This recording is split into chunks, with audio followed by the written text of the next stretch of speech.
I never imagined the day would come when my own daughter would hand the keys to my business office to her husband and say, "Go ahead.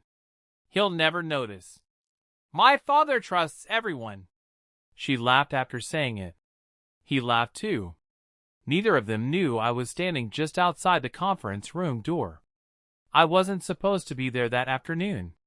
My flight home from Chicago had been canceled because of bad weather, so I drove straight to the office instead. I wanted to surprise everyone with dinner. Instead, I received the biggest surprise of my life. For 32 years, I had built my logistics company from a single delivery truck into one of the most respected regional businesses in the country. Every overtime shift, every missed birthday, every sleepless night.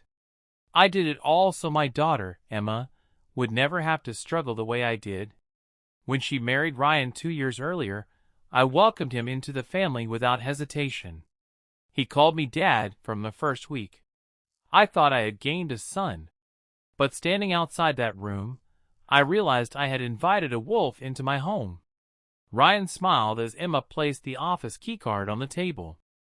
"So where does he keep the confidential client files?" he asked. Emma shrugged. "Probably in his private office. Besides, everything will belong to us someday." Those words hit harder than any punch. Belong to us someday. Not earned. Not built. Just inherited. Ryan leaned back confidently. "I've already spoken with investors. Once your father retires, we'll sell the company. There's more money in selling than running it." Emma nodded without hesitation. "He won't argue. He always gives me everything I ask for." For several seconds I couldn't breathe. The little girl who once waited at the front window every evening to hug her father had disappeared. Standing in that room was someone I barely recognized. I quietly stepped away before they noticed me. I didn't cry. I didn't yell. Instead, I made 3 phone calls. The first was to my attorney. The second was to my chief financial officer. The third was to an old friend who specialized in corporate security. By sunrise, everything had changed. The next Monday I invited Emma and Ryan to lunch. Ryan arrived wearing an expensive designer suit. Emma smiled as if nothing had happened. "Dad, what's the occasion?" I smiled. "I've made an important decision about the future of the company." Ryan's eyes lit up instantly. "I knew retirement was finally on your mind." I simply nodded. "It is." His grin became impossible to hide. During lunch, he couldn't stop talking about expansion, mergers, and how younger leadership would modernize the business. I let him speak. Every word revealed exactly who he was. When dessert arrived, I placed a sealed envelope on the table. Ryan reached for it immediately. "What's this?" "My retirement plan." Emma squeezed his hand excitedly. Ryan opened the envelope expecting ownership papers. Instead, he found a single sheet of paper. His smile disappeared. "What is this?" "It's the notice that every executive access card has been canceled." He frowned. "I don't understand." I looked directly into his eyes. "I heard your conversation last Friday." Silence. Emma's face turned white. Ryan forced an awkward laugh. "There must be some misunderstanding." "No," I replied calmly. "I heard every single word." Neither of them spoke. The restaurant suddenly felt completely silent. Then I continued. "As of this morning, ownership of the company has been transferred." Ryan interrupted. "Transferred to Emma?" I slowly shook my head. "No." His confidence vanished. "Then who?" I smiled for the first time all afternoon. "To the employees." Ryan blinked repeatedly. "What?" "The people who spent decades helping me build this company now own it through an employee trust." Emma looked as though the floor had disappeared beneath her chair. "You gave it away?" "I rewarded the people who earned it." Ryan slammed the paper onto the table. You can't do that. I already did. He stood up angrily.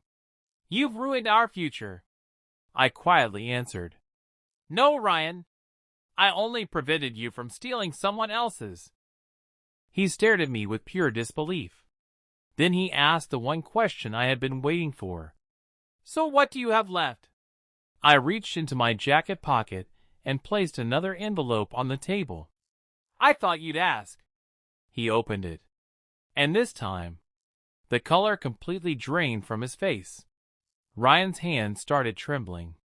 Emma looked at him, confused. What is it? He didn't answer. He just kept staring at the papers inside the envelope as if they had suddenly become written in another language. Finally, I spoke. Go ahead. Read it out loud. His voice cracked. It's a lawsuit?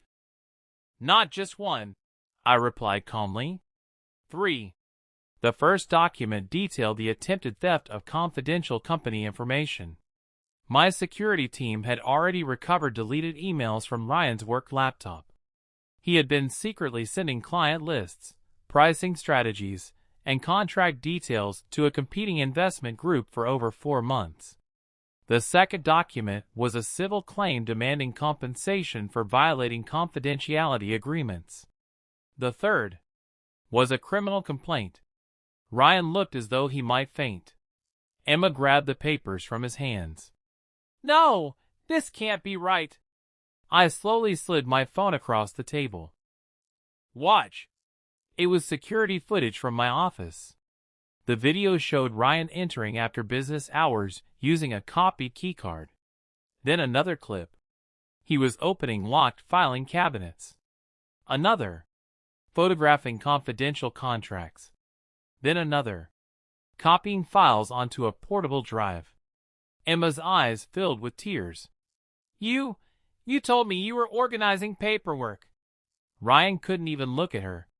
I leaned forward. I knew about the copied keycard 3 weeks before your conversation. His head snapped toward me.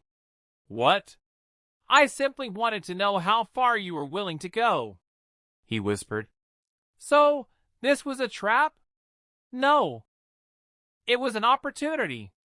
You had every chance to stop. You never did. The restaurant remained silent. Even the waiter sensed something was wrong and stayed away. Emma began crying.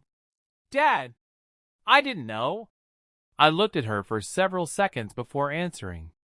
I believe you didn't know everything, but you still betrayed my trust. She lowered her head. I was selfish. You were. I spoiled you because I wanted you to have the childhood I never had. But somewhere along the way, I forgot to teach you the value of earning something. Ryan suddenly pushed his chair back. I'm leaving. You can, I answered. But detectives are waiting outside. His face froze. You called the police? I called them this morning. As I said, I was prepared. The restaurant doors opened. 2 investigators quietly walked inside. One approached our table. Mr. Ryan Carter? Ryan didn't answer. You need to come with us regarding an ongoing financial investigation. Every customer turned to watch. Ryan looked at Emma desperately. Tell them this is a mistake. She didn't move. For the first time, she saw him exactly as he was. Not the charming husband. Not the ambitious businessman. Just a man who had used everyone around him. The investigators escorted him outside. No shouting. No handcuffs. Just complete silence. Emma remained seated. She couldn't stop crying. I'm sorry, Dad. I know saying it doesn't fix anything. It doesn't, I admitted. But it's where rebuilding begins. Weeks passed. Ryan accepted a plea agreement after overwhelming evidence surfaced. Several investors admitted he had promised them inside company information in exchange for future profits. He lost everything. His career, his reputation, his marriage. Emma filed for divorce. She moved into a small apartment and found work at a local nonprofit organization. Not because she needed the money, because, for the first time in her life, she wanted to earn something on her own. Almost a year later, she asked if we could have coffee. She arrived wearing simple clothes, no designer handbag, no expensive jewelry. She looked different. Not poorer. Stronger. She handed me a small envelope. Inside was a check. $500? She smiled nervously. It's the first payment. For what? For every time I took you for granted. I laughed softly. You could never repay that. I know. But I'd like to spend the rest of my life trying. For the first time in years, I saw my little girl again. Not because she was perfect, but because she had finally learned that trust, respect, and family are never inherited. They are earned. As we walked out of the cafe together, I realized something that took me a lifetime to understand. Money can build houses. Success can build companies. But only character can build a family. And if protecting your life's work means making the hardest decision of your life, then sometimes the greatest act of love is refusing to let the people you care about destroy themselves. That day, I didn't lose a daughter. I gave her the chance to become the person she was always capable of being. And that was worth far more than any company I ever built.